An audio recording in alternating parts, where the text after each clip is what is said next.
पावन कथा भगवान की हनुमान जी के चरणों में बैठकर हम सब सुन रहे हैं और अपने जीवन को कृतार्थ कर रहे हैं। आप सब ब्रजवासियन के मध्य बीच में दास अनिरुद्ध को कथा कहवे को अवसर मिला। कछु कह ना सके आप सबन के आगे, आप सब तो सब जानो। भगवान श्री कृष्ण तो प्रकट ही या ब्रजमंडल में भय, उनकी लीला तो यो बच्चा बच्चा जाने ब्रजमंडल को।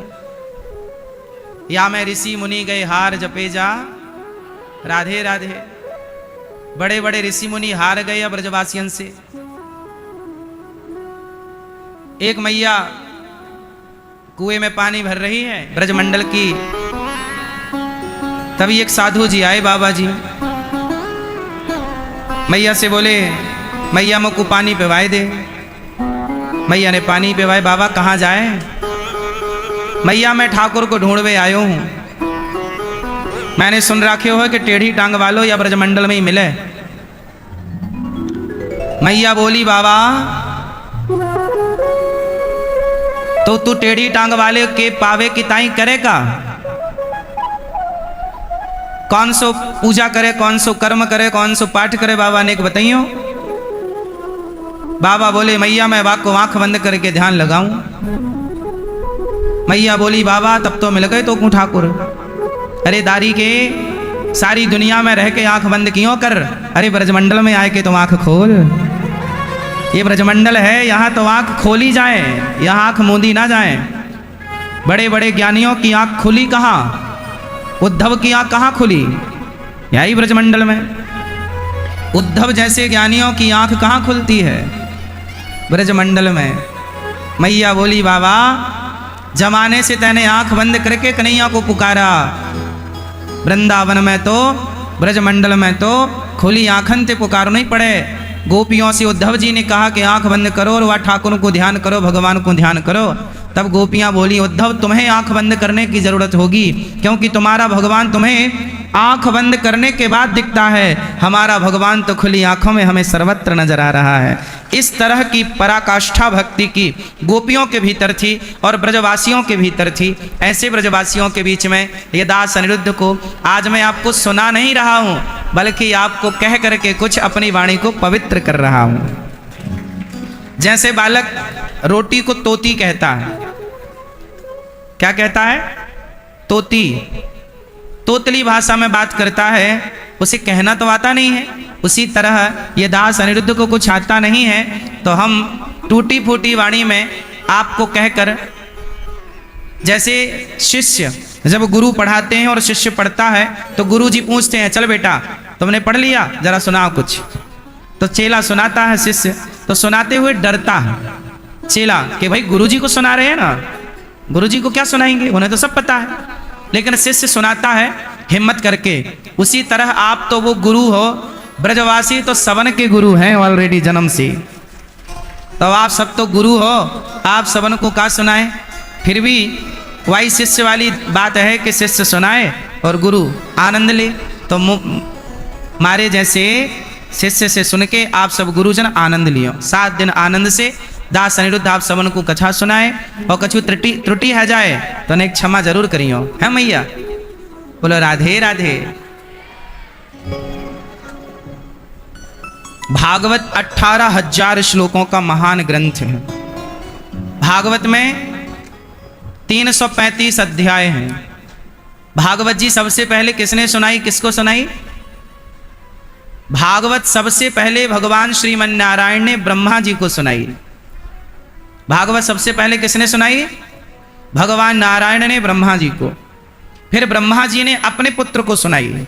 भगवान नारायण के पुत्र हैं ब्रह्मा, तो भगवान नारायण ने अपने पुत्र को भागवत सुनाई। फिर ब्रह्मा जी ने अपने पुत्र देवर्षि नारद जी को भागवत सुनाई।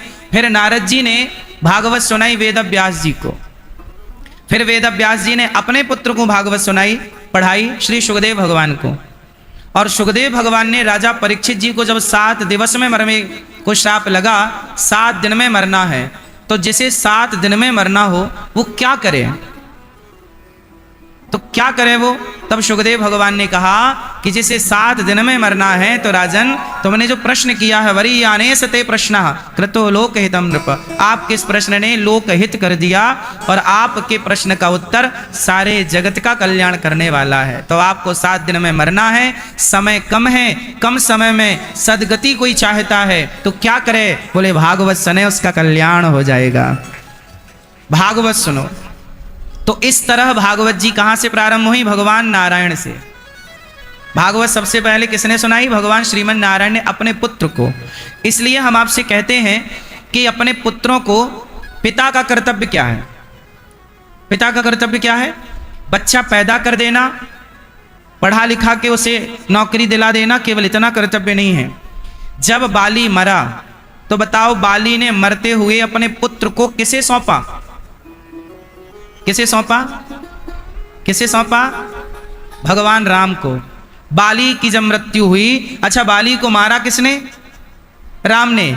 अच्छा ये बताओ कि जिसने मारा उसी को अपना बेटा सौंप दिया। ऐसा कभी होता है कि आपको कोई मार रहा हो और आप अपना बेटा उसी को सौंप दें? पर बाली ने ऐसा किया कि जिसने मारा उसी को अपना बेटा सौंप दिया। क्यों? क्योंकि बाली समझ गया कि चलन चातुरी मोरी, प्रभु अजहूं मैं पापी, प्रभु मैं बड़ा पापी हूं, आपके सामने मेरी बुद्धिमत्ता चली नहीं। आप बाली समझ तो गया, तारा ने समझाया कि वो राम है, सुग्रीव से लड़ने मत जाओ। कह बाली सुन भीरु प्रिय समदर्शी रघुनाथ, जो कदाच मोहि मारी हूं तो पुनि हो सनाथ। यदि राम के हाथों मर भी गया तो मेरा उद्धार होना नुकसान क्या है? तो बाली समझ तो गया कि ये भगवान है। अब प्रश्न ये खड़ा हुआ कि जब बाली समझ गया कि ये भगवान है तो फिर ये क्यों कहता है कि मैं बैरी सुग्रीव प्यारा कारण कवरनाथ मोहि मारा? आपने मुझे क्यों मारा? भाई बाली ने सवाल क्या खड़ा किया, आपने मुझे क्यों मारा? क्यों मारा? मैंने आपका कोई दुश्मन तो था नहीं। अच्छा राम की बाली से कोई दुश्मनी नहीं थी, थी क्या? बाली की दुश्मनी थी सुग्रीव से, राम तो कोई लेना देना नहीं था। तो राम ने क्यों मारा? बाली बोला कारण कवन नाथ मोहि मारा, हे नाथ आपने मुझे क्यों मारा? मारने का कारण बताओ, क्यों मारा? तब कहा कि राम जी ने अपने छोटी भाई की पत्नी को अपनी पत्नी की तरह रखा है, जबकि छोटे भाई की पत्नी पुत्री की तरह होती है। हमारे सनातन दर्शन में, सनातन सिद्धांत में छोटी भाई की, आपके यहाँ छोटी भाई की पत्नी क्या मानी जाती है? बेटी है। छोटा भाई क्या है? पुत्र की तरह होता, बड़ा भाई पिता ना होता है। लक्ष्मण जी तात तुम्हार मातु वैदेही, लक्ष्मण जी जब वनवास की आज्ञा मांगने गए तो सुमित्रा माँ ने यही तो कहा कि लक्ष्मण आज से तुम्हारी माता सीता है और राम तुम्हारे पिता है। त्वमेव माता च पिता त्वमेव, माता रामो मत पिता रामचंद्र। जाओ आज से तुम्हारे पिता राम, बड़ा भाई पिता तुल्य ही होता है। हम सब भारतीय लोग ये बात जानते हैं। बड़ा भाई किसके तुल्य होता है? पिता के। तो बाली किसके तुल्य हुआ? पिता के। सुग्रीव हुआ पुत्र के तुल्य। तो सुग्रीव की पत्नी क्या होगी? पुत्री के तुल्य। तो सुग्रीव की पत्नी को बाली ने अपनी पत्नी की तरह रखा। राम जी ने कहा बाली तुमने गलती की, तुमने सुग्रीव की पत्नी का अपहरण कर लिया, इसलिए मैंने तुम्हें मारा। तब दूसरा तर्क दिया बाली ने कि प्रभु मैं तो बंदर हूं और बंदर किसी की पत्नी के संग रहे, क्या दिक्कत है आपको? भाई बंदर का कहां धर्म होता है? किसकी पत्नी फुदक के यहां जाए, बंदर फुदक के वहां जाए?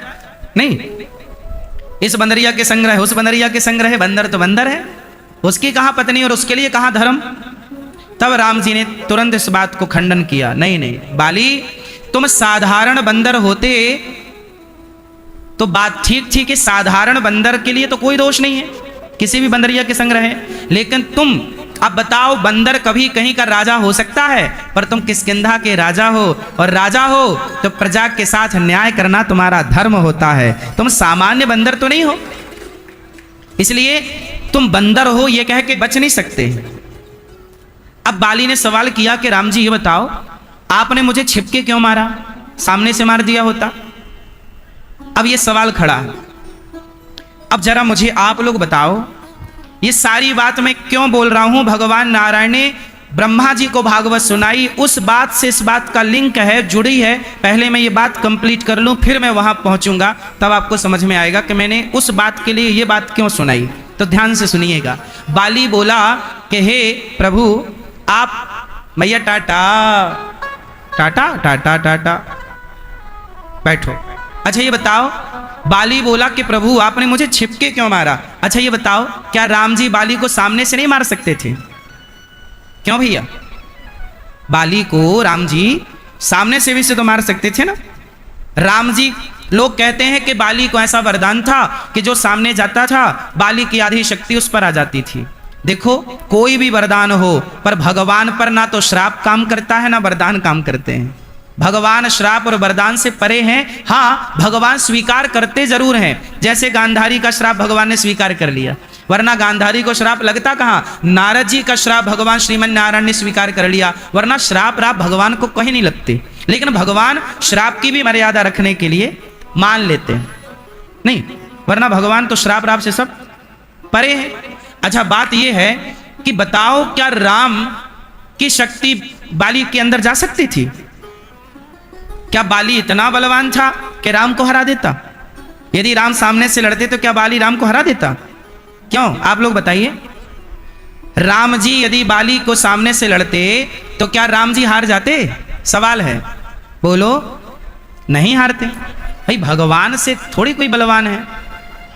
तो सवाल खड़ा हो गया कि जब ये सवाल, ये प्रश्न, ये बात ही नहीं थी तो राम जी ने छिपके क्यों मारा? तो सुनो, राम जी ने बाली को छिपके क्यों मारा, इसकी एक छोटी सी कथा है। आपको समय हो तो सुनाऊं? सुनाऊं? मैया सुन रही हो मेरी माँ? आवाज आ रही है? आ रही है ना? सुनो ध्यान से। हमारे पूज्य महाराज जी ने देखो कितना सुंदर आयोजन कराया आप लोगों के लिए। हेलीकॉप्टर से आप लोगों के लिए पुष्पों की वर्षा की, इतनी बढ़िया यात्रा निकाली आप लोगों के लिए। देखो, संत ना होते जगत में तो जल जाता संसार। आज हम और आप यहाँ बैठ के भगवत चर्चा कर रहे हैं तो केवल संतों के कारण कर रहे हैं। इसलिए संतों का होना इतना ही जरूरी है जीवन में, जितना दाल में नमक का होना और खीर में मिश्री का होना। क्यों? यदि खीर में शक्कर या मिश्री ना हो तो खीर का कोई स्वाद है? नहीं। और दाल में यदि नमक ना हो, राम रस ना हो, तो दाल का कोई स्वाद है? ऐसे हमारे जीवन में संत चरण ना हो तो हमारे जीवन का भी कोई स्वाद नहीं है। हमारा जीवन भी स्वादिष्ट तब बनता है जब संतों की कृपा होती है। इसलिए संत हृदय नवनीत समाना, संत बड़े परमार्थी, भेष धरे अवधूत, पर राम नाम का गोला छोड़े तो भाग जाए कौन? यमदूत।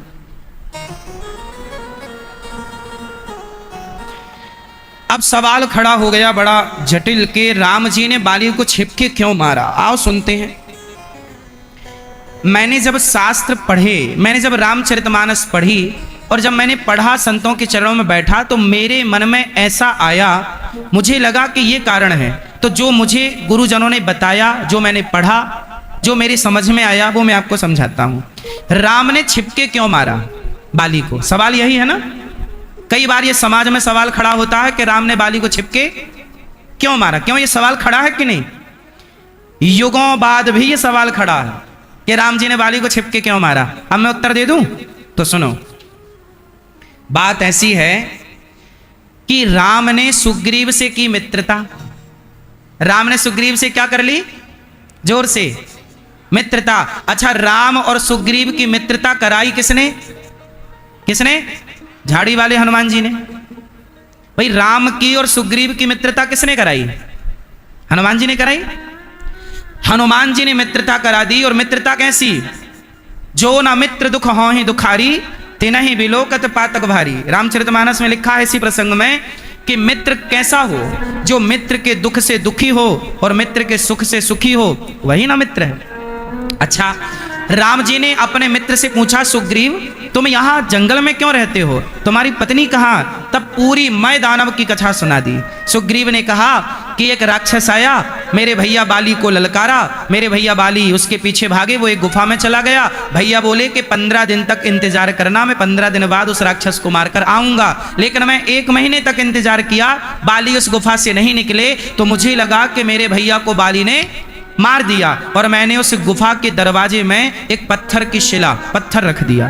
और जब मैं किष्किंधा आया तो किष्किंधा के लोगों ने मेरा राज अभिषेक कर दिया और मुझे राजगद्दी पर बिठाया। और जैसे ही मैं राजा बना तो भैया बाली आ गए, और भैया बाली ने मुझे खूब मारा, मेरी एक ना सुनी। मैं कहता रहा पर वो ना सुने, इतना मारा कि प्रभु मैं मरने वाला था। तब मैं भाग करके यहाँ ऋष्यमुख पर्वत पे आ गया। है ऋष्यमुख पर्वत में आ गया, और यहाँ आया तो ये श्राप के कारण बाली नहीं आता। यहाँ एक संत जी ने श्राप दिया कि तू यहाँ जाएगा समाप्त हो जाएगा, तो मैं यहाँ बच गया, वरना ये मार डालता मुझे बाली। राम जी ने कहा राम राम राम सुग्रीव, तुम्हारे भाई ने तो बड़ा अत्याचार किया। अच्छा ये बताओ, सुग्रीव और बाली की लड़ाई में गलती किसकी थी? उत्तर दो। सुग्रीव और बाली की लड़ाई में गलती किसकी थी, सुग्रीव की या बाली की? उत्तर। मैया क्या बोलती तू, क्या उत्तर है? सुग्रीव और बाली की लड़ाई में किसकी गलती थी? हैं? अच्छा भैया बताओ, भैया दादाजी बताओ, कौन गलत है? कौन? बाली। बाली की गलती है। क्या गलती है? बाली की गलती यह है कि उसने सुग्रीव की एक ना सुनी, जबकि सुग्रीव से बाली ने कहा था कि तुम 15 दिन इंतजार करना। लेकिन बेचारा सुग्रीव कितने दिन इंतजार किया? 1 महीना। अब सुग्रीव ने तो बेचारे ने 1 महीना कि उसे लगा कि मर गया होगा, और जब मर गया तो वो आया तो उसे जबरदस्ती राजा बना दिया। मारने के पहले एक बार सुग्रीव को, अब बाली को सुग्रीव का पक्ष तो सुनना था ना, नहीं ना, नहीं सुना तो लड़ाई हो गई। आज भाई भाई की लड़ाई केवल इसलिए होती है कि एक पक्ष सुना जाता है, दूसरा पक्ष सुना ही नहीं जाता, इसलिए लड़ाइयां होती हैं।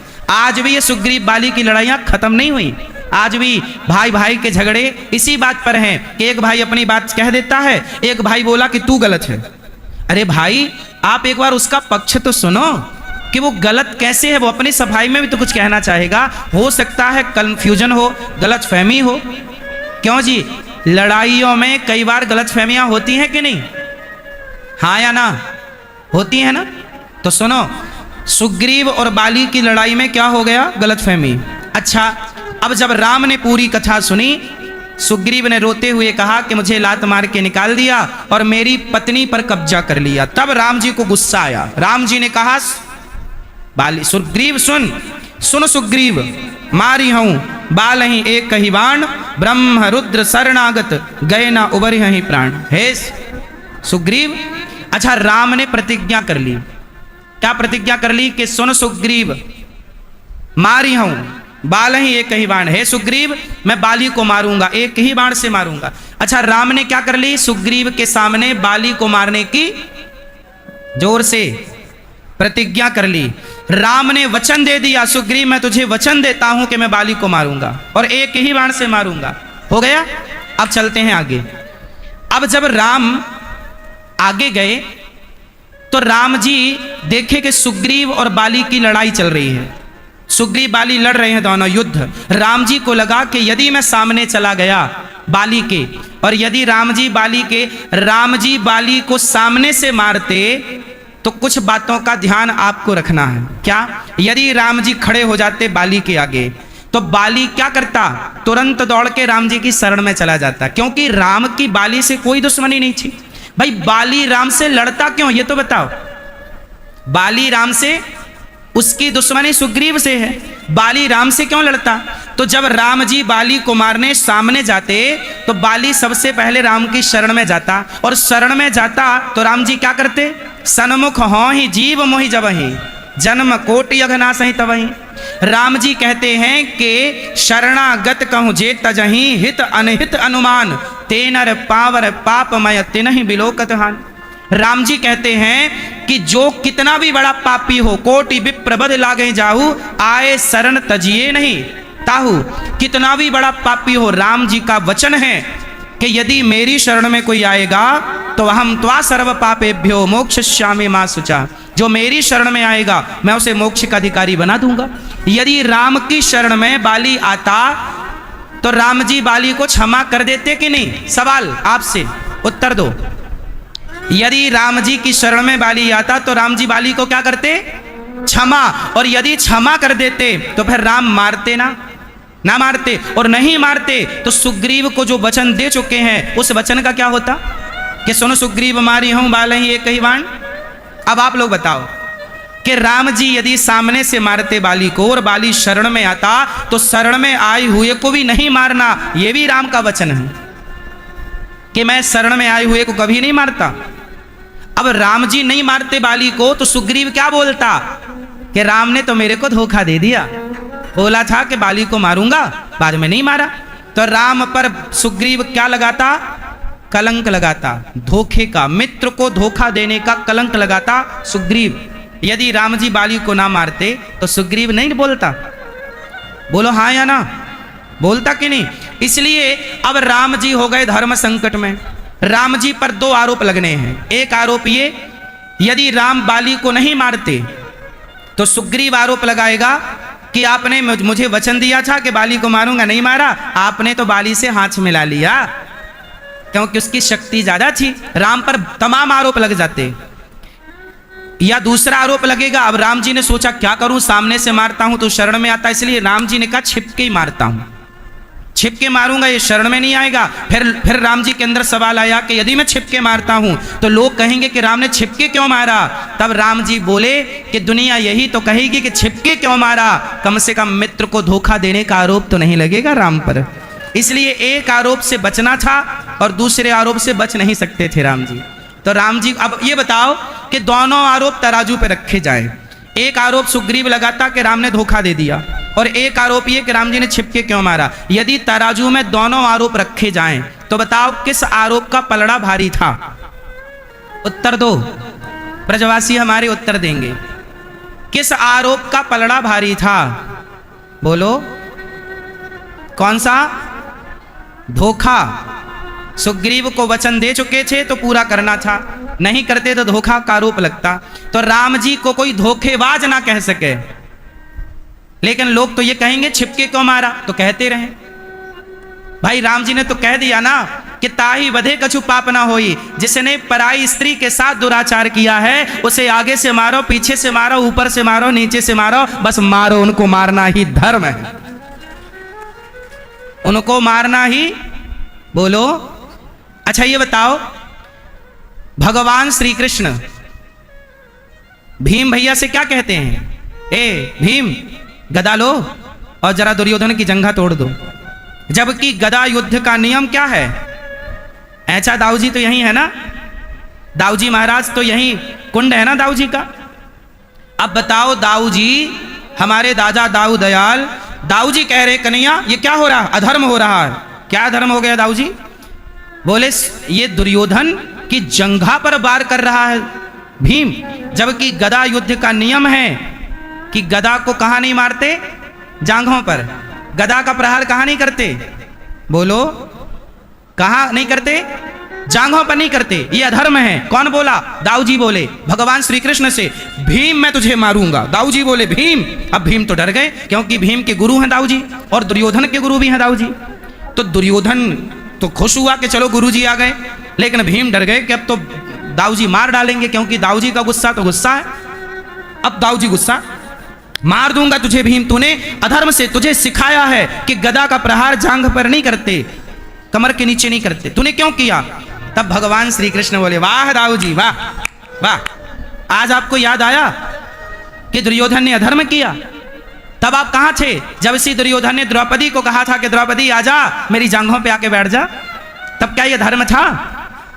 दाऊ जी बोलो क्या यह धर्म था? जब हरी सभा में द्रौपदी के कपड़े उतारे गए तब वो धर्म था दाऊ जी? दाऊ जी चुप। भगवान कृष्ण के आगे थोड़ी किसी की चलती है। कन्हैया टेढ़ी टांग वालों यूं थोड़ी कहलाए, सबन को चुप कर दे।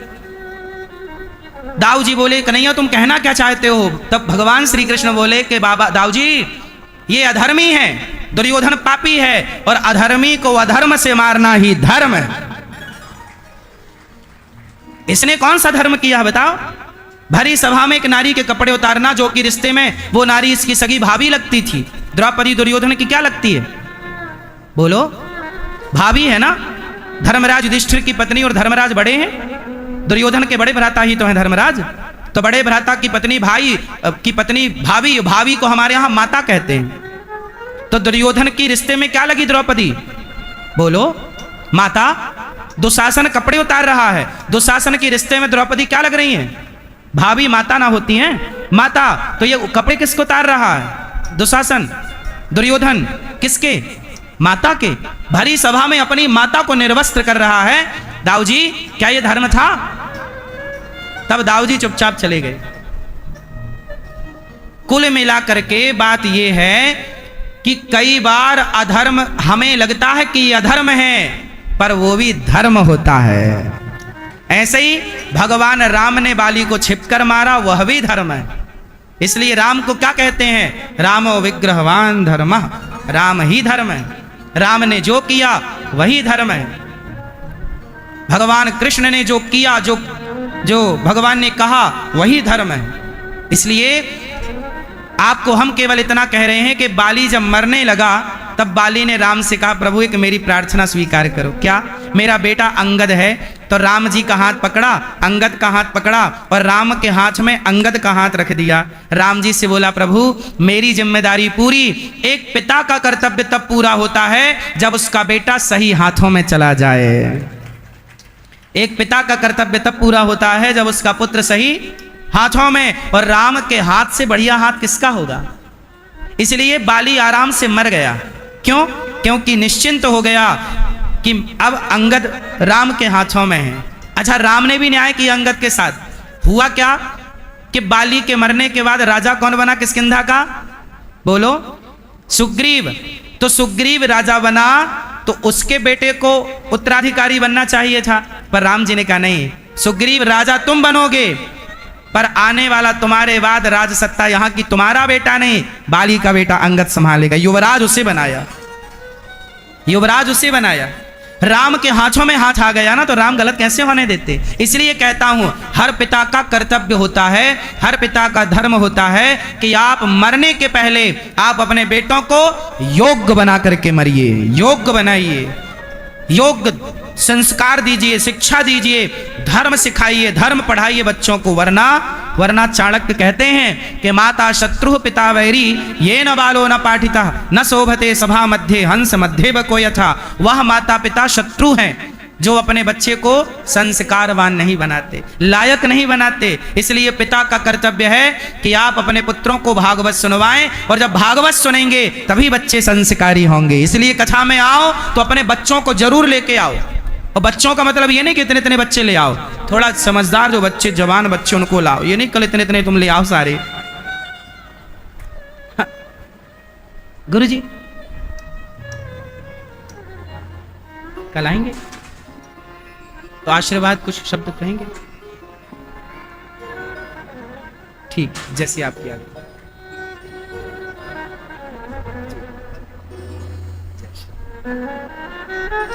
तो इसलिए अपने बच्चों को क्या सुनवानी चाहिए? भागवत। क्यों सुनवानी चाहिए? क्योंकि स्कूलों से शिक्षा मिल रही है, संस्कार नहीं। भागवत से शिक्षा और संस्कार दोनों मिलेंगे। संस्कार जरूरी हैं। इसलिए भगवान नारायण ने अपने पुत्र को क्या सुनाई? ब्रह्मा को भागवत सुनवाई, संस्कारी बेटा बने। तो भगवान नारायण के बेटा बड़े संस्कारी हैं ब्रह्मा जी। और ब्रह्मा जी को लगा कि मेरे पिता ने मुझे भागवत सुनवाई तो मैं भी अपने बेटे को भागवत सुनवाऊं। इसलिए ब्रह्मा जी ने अपने पुत्र नारद जी को भागवत सुनवाई, और इसके बाद वेद व्यास जी ने अपने पुत्र को भागवत सुनवाई। क्यों? क्योंकि भागवत सुनना ही संस्कार है। भागवत में 6 अध्यायों की बड़ी सुंदर सी महिमा है भागवत जी की। क्या कहा वेद व्यास जी ने? सच्चिदानंद रूपाय विश्वोत्पत्त्यादि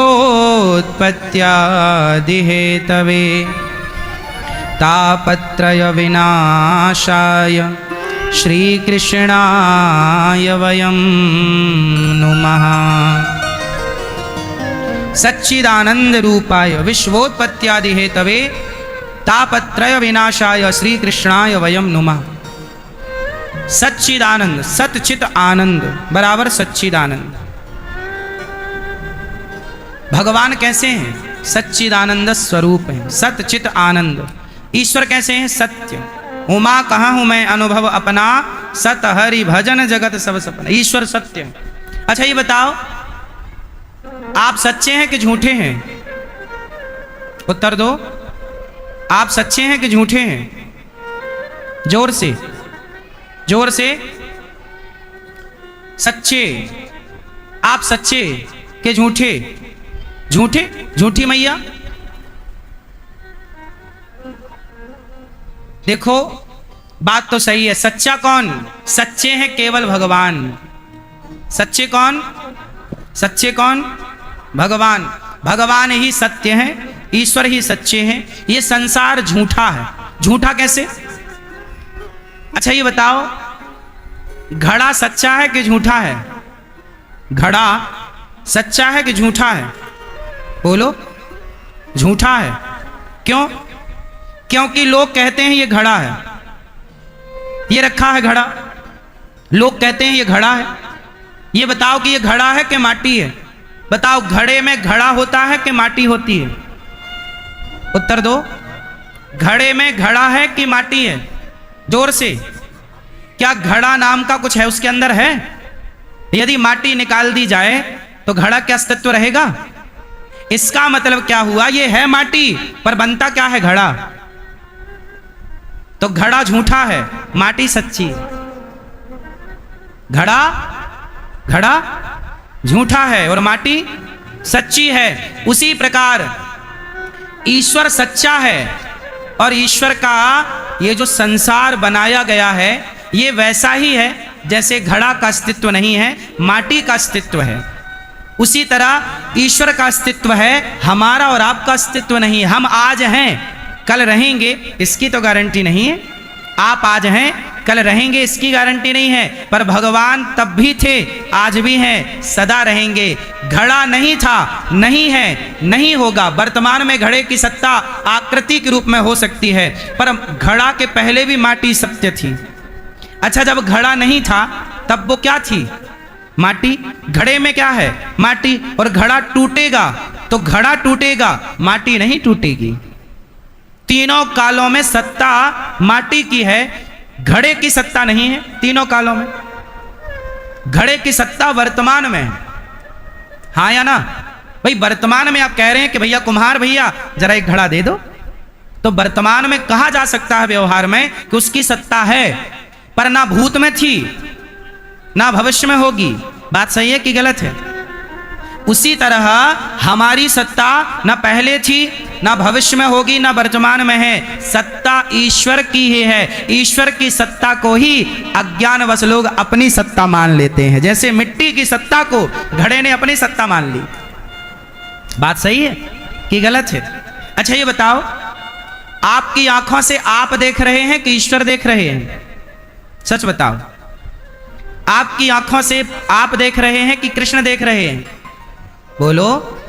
आपके पांव से आप चल रहे हैं कि श्री कृष्ण चल रहे हैं? बोलो।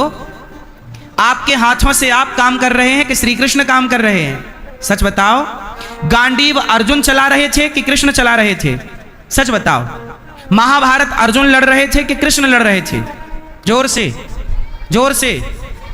भगवान ना लड़ते हुए भी भगवान ही लड़ रहे थे। गांडीव ना उठाते हुए भी गांडीव उठा रहे थे। ना मारते हुए भी सबको कौन मार रहा था? बोलो मेरी मां। ये बात सही है कि गलत है? करतुम अकर्तुम अन्यथा करतुम सर्व सामर्थ्य ईश्वर का नाम है। भगवान ना करते हुए सब कर रहे थे।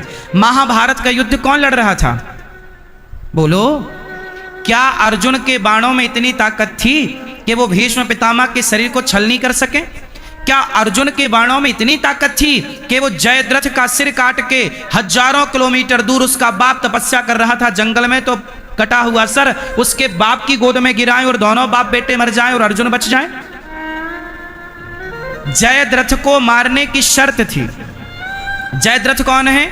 दुर्योधन का जीजा। जयद्रथ को मारने की शर्त थी कि इसे जो मारेगा वो मर जाएगा, इसे जो मारेगा मर जाएगा। तो अर्जुन ने मारा तो अर्जुन को मर जाना चाहिए, नहीं, क्योंकि भगवान ने बताया कि यह एक ही शर्त में मर सकता है, जब इसका सिर काटकर इसके पिता की गोद में डाला जाए। यदि सिर जमीन पर गिरा तो मारने वाला भी मर जाएगा, सिर के 100 टुकड़े हो जाएंगे मारने वाले के। इसलिए इसका कटा हुआ सिर जाकर जब इसके पिता की गोद में गिरेगा तब ये दोनों बाप बेटे मरेंगे और मारने वाला बचेगा। ये कौन जानता था? ये अर्जुन जानते थे, कृष्ण जानते थे। चलो अर्जुन जान भी जाते तो क्या जयद्रथ का सिर काट कर उसके पिता की गोद तक पहुंचा सकते थे? उसका बाप तो ना जाने किस जंगल में तपस्या कर रहा था और युद्ध तो कुरुक्षेत्र में हो रहा था, और उसका बेटा ना जाने, उसका बाप ना जाने कहां जंगल में तपस्या कर रहा था। कौन कर रहा था? ये किसने सिर काटा? किसने उसके पिता तक पहुंचाया? भगवान कुछ ना करते हुए भी सब करते हैं। इसका मतलब ये है कि कर्ता मैं नहीं हूं, आप नहीं हैं, सबके कर्ता भगवान हैं। ईश्वर ही सब कर रहे हैं, हम और आप केवल निमित्त हैं। सब ही नचावत राम गुसाई। अर्जुन कहने को अर्जुन लड़ रहे हैं पर अर्जुन नहीं लड़ रहे हैं। क्यों जी? बात सही है। इसी तरह कहने को हम सब कर रहे हैं पर हम नहीं करते मेरी माँ, हमसे भगवान कराते हैं, नहीं कराते। अच्छा ये बताओ, हनुमान जी लंका गए तो क्या हनुमान जी सोच के गए थे कि लंका में आग लगानी है? बोलो, कोई प्लान बनाया था? वो तो बाद में भगवान राम ने प्रेरणा कर दी।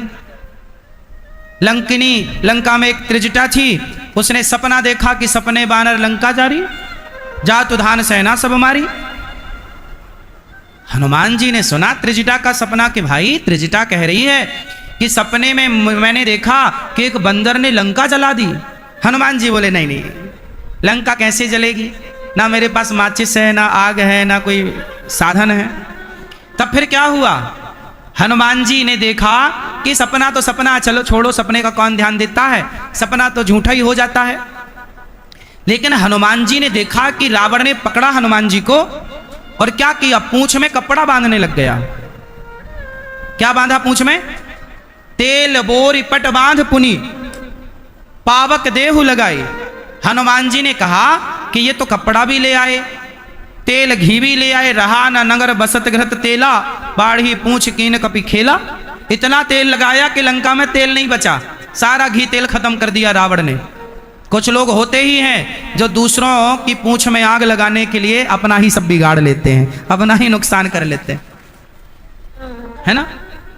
अब क्या हुआ कि हनुमान जी की कोई योजना नहीं थी लंका जलाने की, लेकिन जब पूरा साधन तैयार हो गया, कपड़ा, तेल और आग भी लग गई, हनुमान जी समझ गए कि प्रभु चाहते हैं कि मैं लंका जलाऊं, इसलिए प्रभु ने आग की व्यवस्था करा दी। जब वो सब करा ही दिए तब मैं ये भी लगे हाथ कर दूं। तो उलट पलट लंका सब जारी, पूरी लंका जलाई। क्यों जलाई? हनुमान जी ने जलाई या राम जी ने जलाई? क्यों? लंका किसने जलाई? कहने को तो ये कहा जाता है कि हनुमान जी ने जलाई। सच्ची बताओ, लंका किसने जलाई? बोलो, हनुमान जी ने। यदि हनुमान जी की जगह राम जी किसी और को भेज देते लंका, तो हनुमान जी जिसके सिर पर हाथ रख देते वो हनुमान जी हो जाते कि नहीं? बोलो हाँ। चलो बताओ, राम ने अंगूठी उतारी और किसे दी? जोर से। सीता मैया को देना किसे दी? हनुमान जी को।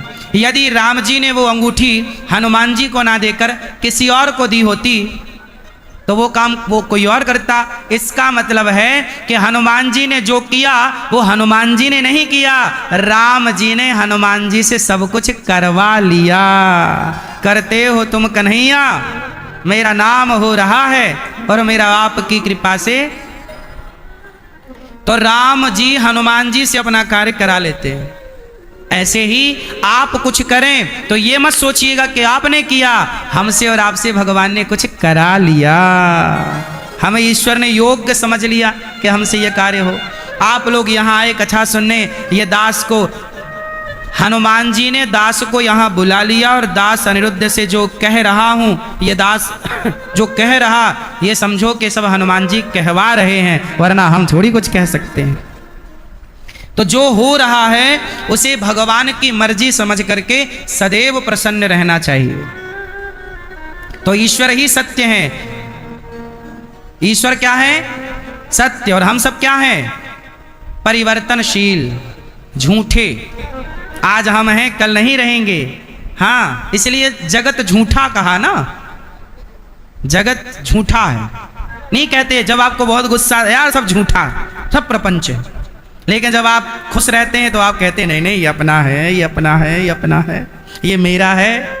जब आप खुश मिजाज के होते हैं, खुश रहते हैं, तो क्या बोलते हैं? ये मेरा है, ये मेरा है।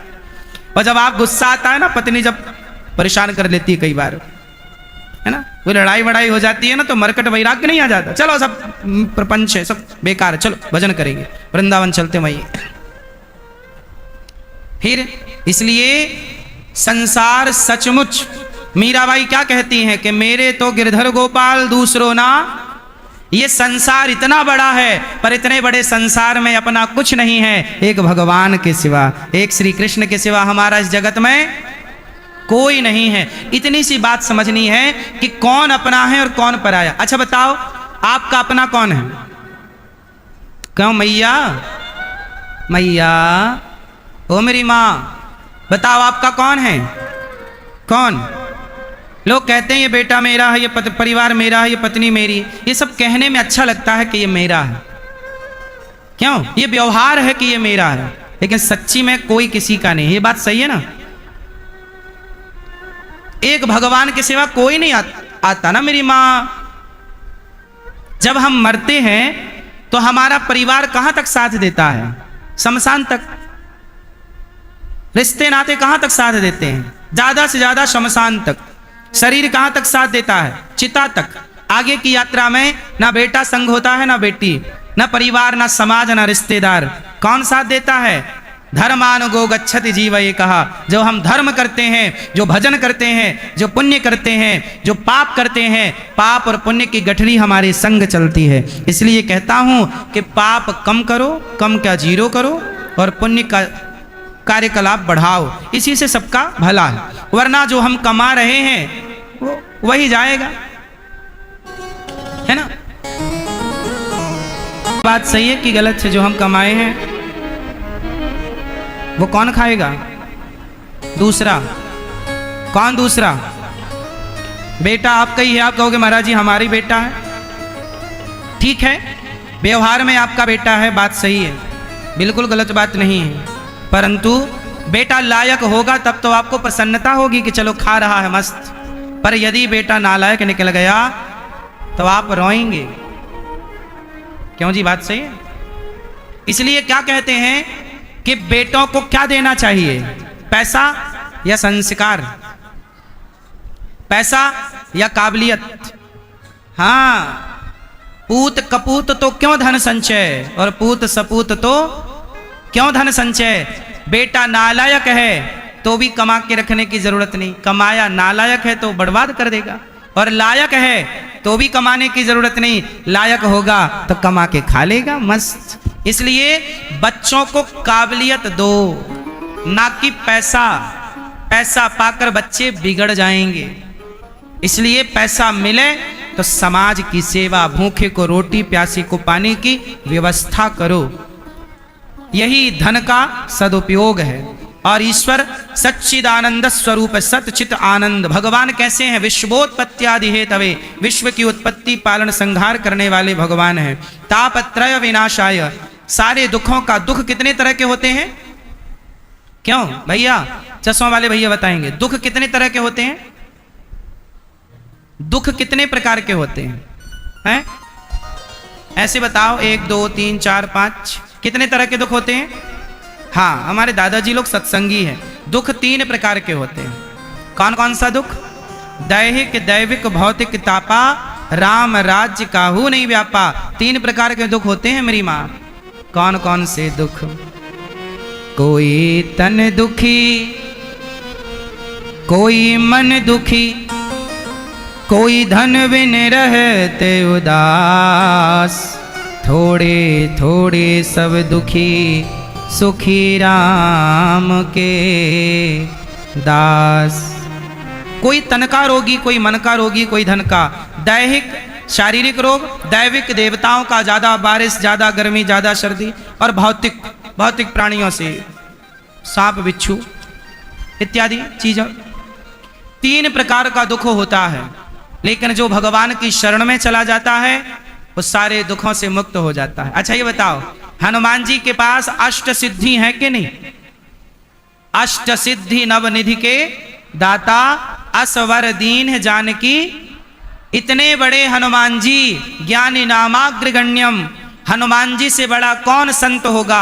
हनुमान जी से बड़ा बुद्धिमान कौन होगा? उनसे बड़ा कौन सिद्धियों का ज्ञाता होगा? लेकिन वो हनुमान जी राम के द्वार पर हाथ जोड़ करके बैठे हैं। राम द्वारे तुम रखवारे, होत न आज्ञा। हाँ, बिना हनुमान जी की आज्ञा के कोई नहीं जा सकता। सोचिए हनुमान जी के पास क्या कमी है, लेकिन राम के द्वार पर बैठे हैं। मतलब सबसे बड़ा धन माया नहीं, सबसे बड़ा धन माधव है। भगवान ही हम सबका परम धन है।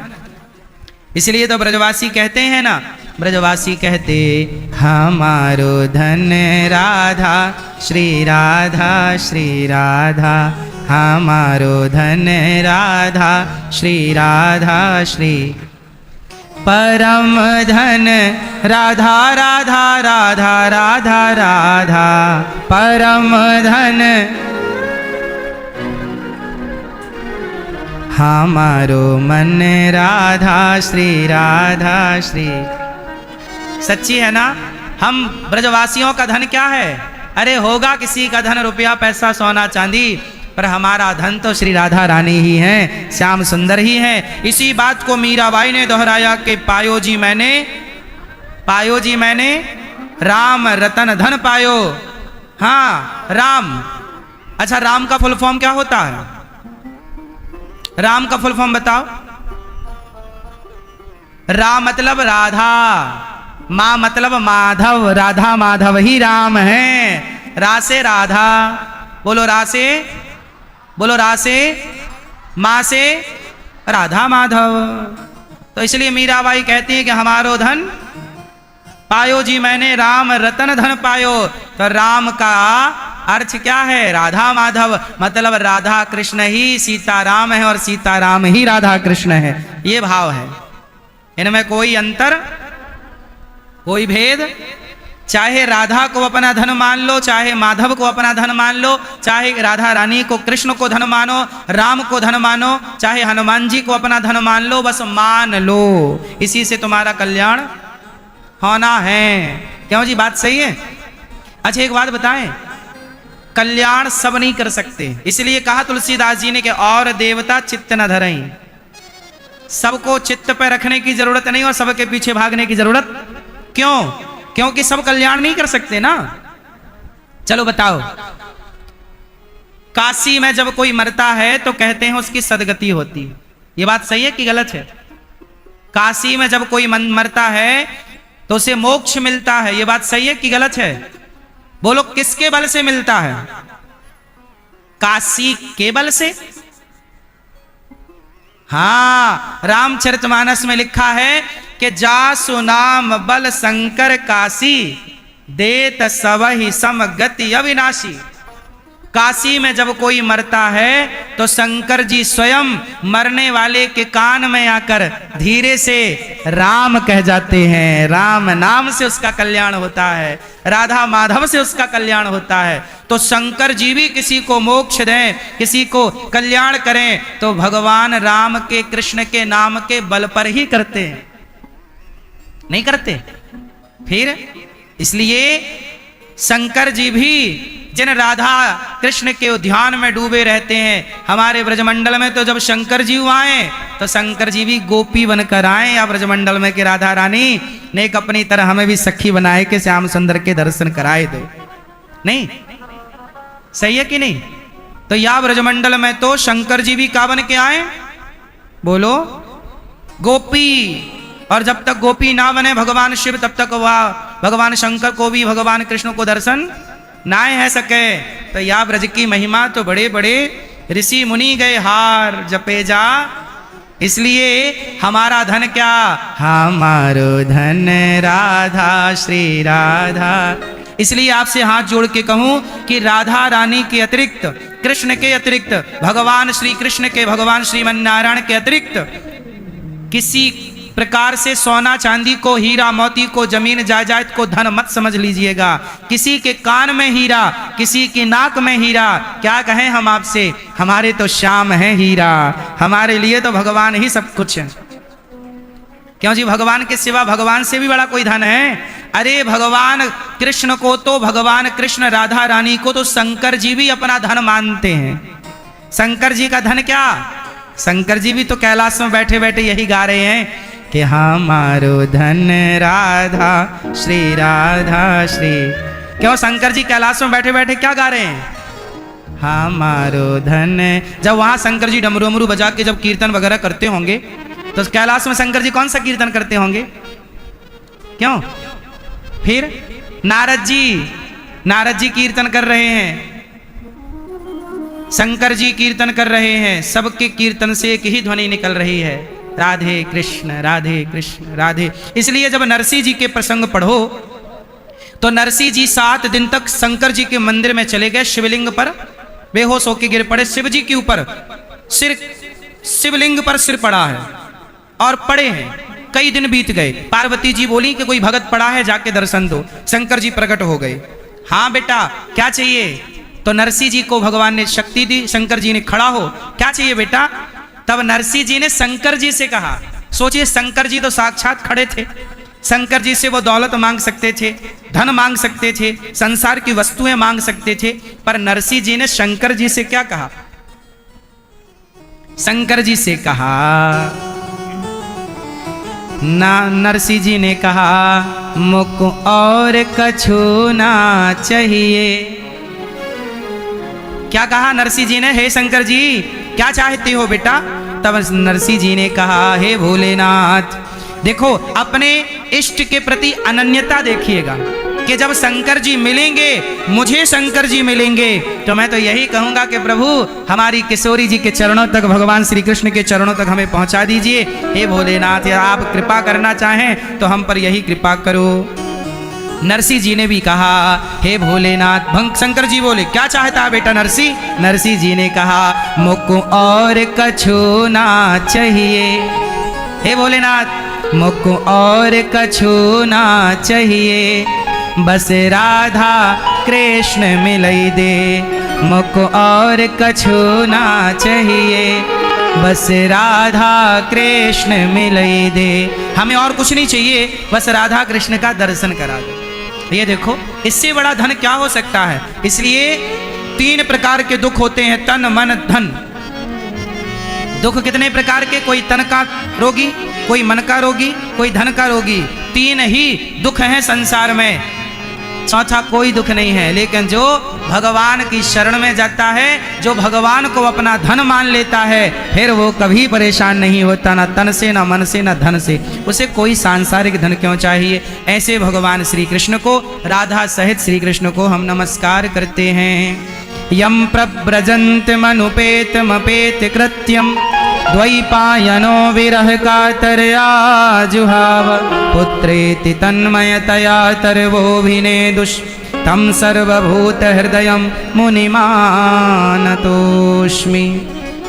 सुखदेव जी का प्राकट्य हुआ, जन्म लेते ही सन्यास लेने चले गए। ऐसे सुखदेव जी को हम नमस्कार करते हैं। अब चलते हैं नैमिषारण्य। नैमिषारण्य में 88,000 संत बैठे हैं और संत क्या कर रहे हैं? कथा।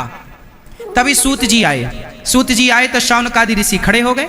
सूत जी ने कहा, क्यों खड़े हो गए? शौनकादि ऋषियों ने कहा कि आप ज्ञान से बड़े हैं, इसलिए खड़े होकर हम आपका सम्मान कर रहे हैं। क्या चाहते हो? हमें कथा सुनाओ। कौन सी कथा? भक्ति ज्ञान विरागाप्तो विवेको वर्धते महान माया मोह निरासश्च वैष्णवै क्रियते कथम। हे सूत जी हमें ऐसी कथा सुनाओ कि भक्ति ज्ञान विराग, अब तो हमारी भक्ति बढ़े, ज्ञान बढ़े और वैराग्य बढ़े। हमें ऐसी कथा सुनाइए जो माया मोह निरासश्च, जो माया मोह से दूर करे। कथा क्या करती है? हमें माया मोह से, बोलो, माया मोह से दूर करती है। ऐसी कथा हो जो भगवान की भक्ति को बढ़ाए, ऐसी कथा सुनाओ। ऐसी कथा क्यों सुनना चाहते हो? क्योंकि सूत जी से पूछा शौनकादि ऋषियों ने, प्रभु कथा सुनाओ। तो सूत जी ने कहा ऐसी कथा क्यों? भाई वक्ता पहले श्रोता को ठोक बजा के देखेगा ना, कच्चा तो नहीं है। तो सूत जी ने कहा बताओ ऐसी कथा क्यों? तब कहा शौनकादि ऋषियों ने, इह घोरे कलौ प्रायो जीवश्च सुरतां गतः क्लेशाक्रांतस्य तस्यैव साधनम किम परायणः। कहा, सूत जी ने कहा, यह घोरे कलौ प्रायो जीवश्च सुरतां गतः।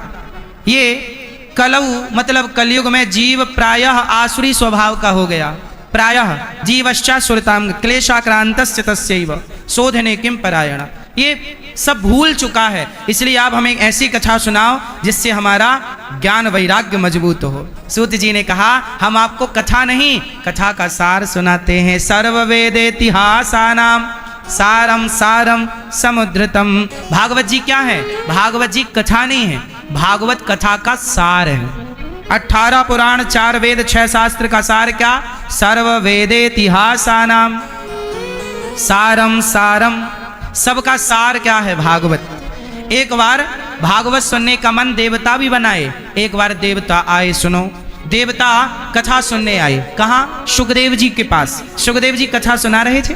सुखदेव जी कथा सुनाते हैं ना परीक्षित जी को। तब वहां देवता आए और कहा, हे सुखदेव जी, सुखम नत्वा वदन सर्वे, प्रभु आपको नमस्कार। ये बताओ कि आप हमसे स्वर्ग का अमृत ले लो और ये कथा का अमृत आप हमें दे दो। ले लो स्वर्ग का अमृत, दे दो कथा अमृत। सुखदेव भगवान बोले,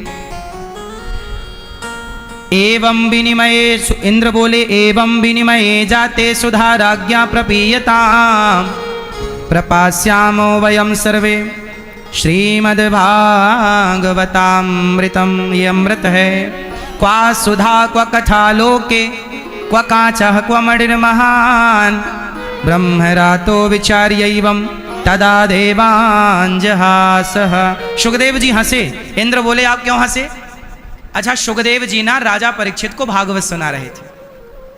इंद्र आए, बोले आप कथा हमें सुना दो, परीक्षित को स्वर्ग का अमृत पिला दो, विनिमय कर लो, अदला बदली, हमारा अमृत आप ले लो, आपका कथा का अमृत हमें पिला दो। सुखदेव जी हंसे। सुखदेव जी ने परीक्षित जी की तरफ देखा, परीक्षित जी ये बताओ आपको स्वर्ग का अमृत चाहिए कि भागवत चाहिए? परीक्षित जी ने कहा कि प्रभु हमें स्वर्ग का अमृत नहीं चाहिए। क्यों? सारा जगत स्वर्ग के अमृत के लिए ना देवासुर संग्राम हो गया। स्वर्ग के अमृत के लिए क्या हो गया था? झगड़ा देवताओं का और दैत्यों का। इसी के चक्कर में ना वामन भगवान, मोहिनी भगवान को आना पड़ा। इसी अमृत के चक्कर में भगवान को धनवंतरी, कच्छप और मोहिनी 3 अवतार धारण करने पड़े। भगवान को कितने अवतार धारण करने पड़े? मैया, भगवान को कितने अवतार लेने पड़े? जोर से 3। कौन कौन से? धनवंतरी, मोहिनी और कच्छप। कछुआ बन के आए ना पर्वत को थामने। 3 अवतार भगवान को लेना पड़ा। जिस अमृत के लिए आज वो अमृत लेकर आए हैं इंद्र, कहते हैं कि राजा परीक्षित ये अमृत आप पी लो और ये कथा भागवत की हमें सुना दो। मतलब भागवत की कथा अपने आप में स्वर्ग के अमृत से श्रेष्ठ हो गई, क्योंकि स्वर्ग के अमृत को देने को तैयार हो गए। देवता देने को तैयार हो गए ना कि अमृत ले लो, कथा दे दो। पर परीक्षित जी की निष्ठा देखो भागवत के प्रति। उन्होंने कहा कि नहीं गुरुदेव, हम नहीं लेंगे, हमें स्वर्ग का अमृत नहीं चाहिए, हमें कथा ही चाहिए। क्यों? क्यों कथा? क्योंकि स्वर्ग का अमृत पीने के बाद स्वर्ग मिलेगा, पर भागवत अमृत के बाद तो भगवान मिलते हैं। स्वर्ग को पाना हो, स्वर्ग दिला सकता है स्वर्ग का अमृत, लेकिन भागवत तो बैकुंठ दिलाती है। अच्छा, भागवत सुनने के बाद स्वर्ग मिलता है कि बैकुंठ? क्या मिलता है? स्वर्ग में और बैकुंठ में क्या अंतर है बताओ? क्यों भैया? पीछे वाले भैया बताओ, स्वर्ग में और बैकुंठ में क्या अंतर है? जोर से। स्वर्ग में रहते हैं देवता, और रहती हैं अप्सराएं, वहां रहती है इच्छाएं। स्वर्ग में क्या रहती है? बोलो, इच्छाएं।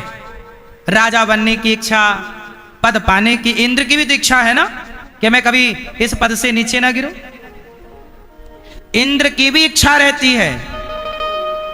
वो कोई को पुण्य करते देखते हैं तो पुण्य चुराने चले जाते हैं। इसलिए हम लोग जब पूजा करते हैं तो आसन के नीचे जल छोड़कर इंद्राय नमः बोलते हैं, सारा पुण्य इंद्र ले जाते हैं। आप लोग जो जप करते हो ना बैठकर पूजा के टाइम, चलते फिरते जाप करना तो सही है, लेकिन यदि आप आसन में बैठ के जप कर रहे हैं तो आसन उठने के पहले आसन के नीचे जल छोड़ा जाता है और आसन के नीचे के जल को निकाल उठाकर माथे नेत्रों से लगाकर बोला जाता है इंद्राय नमः, शक्राय नमः। नहीं तो सारा पुण्य कौन ले जाता है? इंद्र। तो इंद्र तो पुण्य की भी चोरी कर लेते हैं, हमारा तुम्हारा पुण्य चुरा लेते हैं। इंद्र की इच्छा है। स्वर्ग में क्या है? इच्छाएं हैं, कामनाएं हैं। लेकिन बैकुंठ, बैकुंठ का नाम क्या है? बैकुंठ जहां कोई कुंठा ना हो। कुंठा समझते हैं? बैकुंठ, कुंठ, जहां कोई कुंठा, कुंठा मतलब इच्छा, जहां कोई कुंठा ना हो, कोई कामना ना हो, वही वैकुंठ है। तो जिसके भीतर कामनाएं हैं वो स्वर्ग जाते हैं और जो निष्काम हो जाते हैं वो भगवत धाम चले जाते हैं, उन्हीं का मोक्ष होता है। वही वैकुंठ, साकेत और गौलोक के अधिकारी बनते हैं। इसलिए आपसे मैं कहता हूं कि इच्छाओं का सर्वत्र, इच्छाओं का सर्वथा परित्याग कर दीजिए। भगवान ने प्रकट जब हुए खंबे से नरसिंह भगवान, तो प्रहलाद जी से पूछा कि पुत्र कुछ मांग। तो प्रहलाद जी ने क्या कहा? प्रभु मेरे मन में कोई कामना नहीं है, ऐसा वरदान दो कि मैं आपसे कभी कुछ ना मांगू। मतलब प्रहलाद जी कैसे भक्त हैं? सकाम कि निष्काम? बोलो। प्रहलाद जी भक्ति के बदले कुछ चाहते हैं? उत्तर दो मेरी मां। क्यों भैया, क्या प्रहलाद जी को चाहते हैं? इसलिए भक्त कैसा होना चाहिए? भक्त ऐसा हो कुछ ना चाहे। अब आप कहो कि महाराज जी हम ना चाहेंगे और कभी हमारे मन में कोई कामना आ गई तो कोई बात नहीं, आने दो कामना। कामना आ गई तो भी बुरा नहीं है, लेकिन थोड़ा सा ना फिर आपका स्तर गिर जाएगा।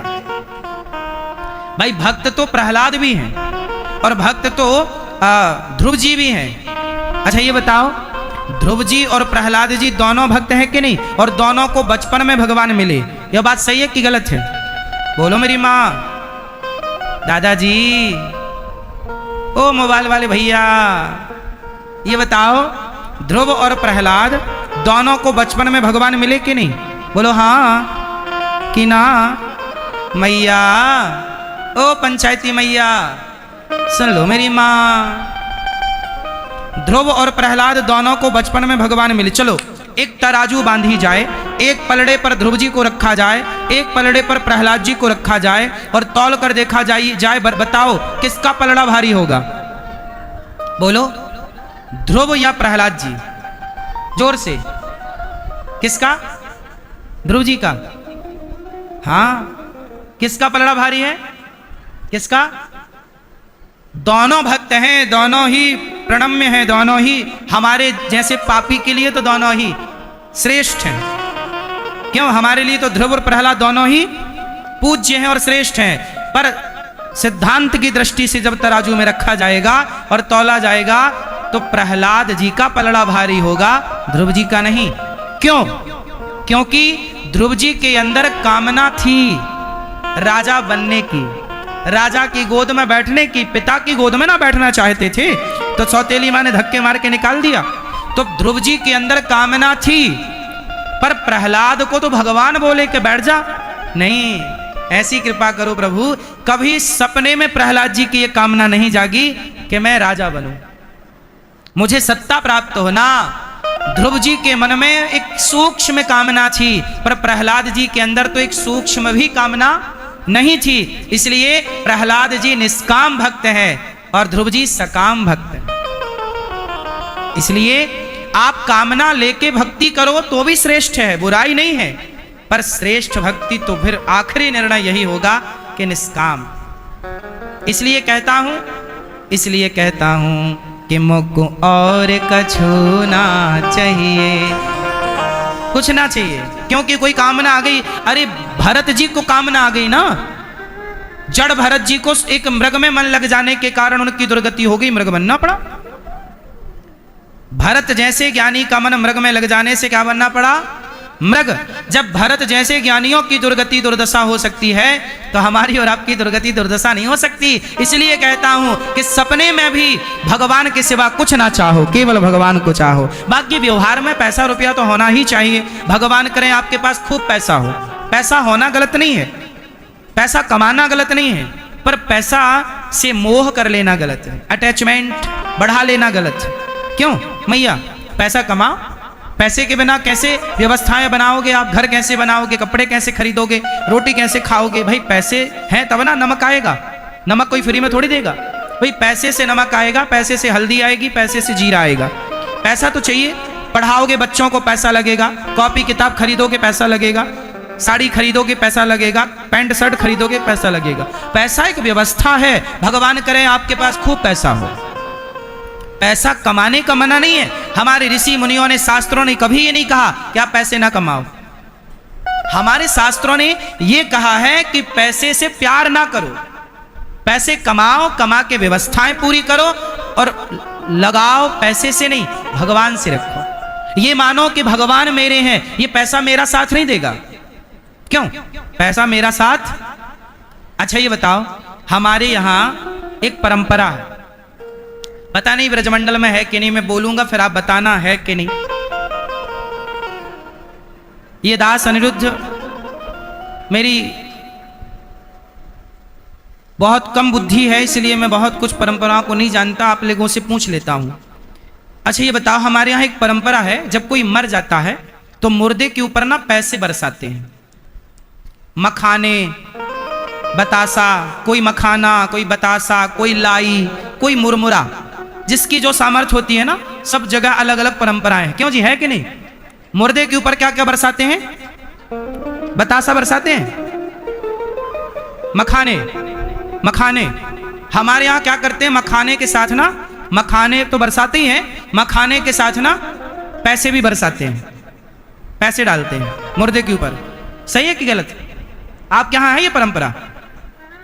पैसे नहीं, चलो आपके यहां नहीं है, हमारे यहां ये परंपरा है कि मुर्दे के ऊपर ना पैसे, सिक्का, 2 रुपए का, 5 रुपए का, 1 रुपया का सिक्का बरसाने की परंपरा है। पैसे, नोट नहीं, सिक्का मखाने में मिला लिया, बतासा में और लाई में जो भी है, और मिला के बरसाते रहे रास्ते भर, शमशान तक।